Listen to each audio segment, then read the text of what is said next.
सुप्रभात प्यारे बच्चों। कल हमने कविता पढ़ी थी खुशबू रचते हाथ, अरुण कमल द्वारा लिखी गई कविता है ये। अब इसके प्रश्न उत्तर हैं, आपकी स्क्रीन पर दिखाई दे रहे होंगे। पहला प्रश्न है, खुशबू रचने वाले हाथ कैसी परिस्थितियों में तथा कहाँ कहाँ रहते हैं? तो इसका उत्तर आप क्या लिखेंगे?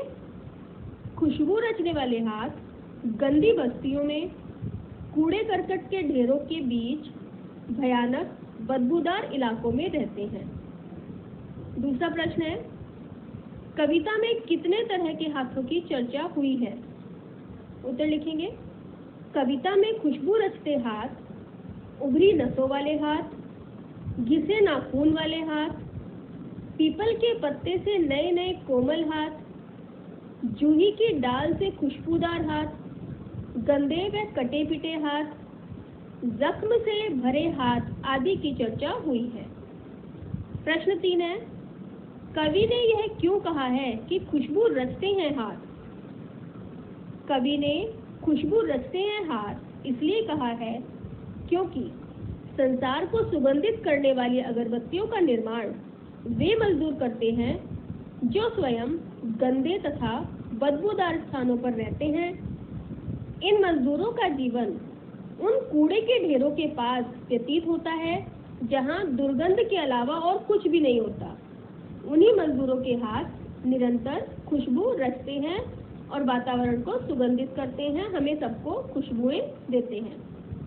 अगला है, जहां अगरबत्तियां बनती हैं वहां का माहौल कैसा होता है? जैसा कि आपने कविता में पढ़ा था, जहां अगरबत्तियां बनती हैं वहां का माहौल अत्यंत बदबूदार और गंदा होता है।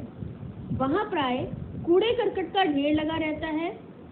ऐसे गंदे मोहल्ले में अगरबत्तियां बनाने वाले लोग रहा करते हैं। लास्ट क्वेश्चन है, इस कविता को लिखने का मुख्य उद्देश्य क्या है? तो इसका उत्तर आप लिखेंगे, इस कविता के माध्यम से कवि उस माहौल को दिखाना चाहता है जहां पशु भी जीवित नहीं रह सकते, वहां मजदूर दिन रात लगातार दुनिया को सुगंध बांटने के लिए विश्व प्रसिद्ध खुशबूदार अगरबत्तियां बनाते हैं। कवि ने उन्हीं हाथों की बदहाल जिंदगी को इस कविता का आधार बनाया है। कवि यह बताना चाहता है कि जिन अगरबत्तियों की खुशबू से हम अपने घरों को महकाते हैं, वह बदबूदार जिंदगी जी रहे लोगों की अथाह मेहनत से बनती है। उनको बनाने में जिन लोगों की मेहनत लगती है वो गंदी और बदबूदार जगहों पर रहने के लिए बाध्य हैं और उनकी स्थिति में किसी भी तरह का कोई सुधार नहीं हो रहा है। तो बेटा, इनके जो प्रश्न उत्तर हैं आप अपने शब्दों में लिखेंगे और इसको कल शाम 5 बजे तक आपको सबमिट करना है। ओके, थैंक यू बेटा।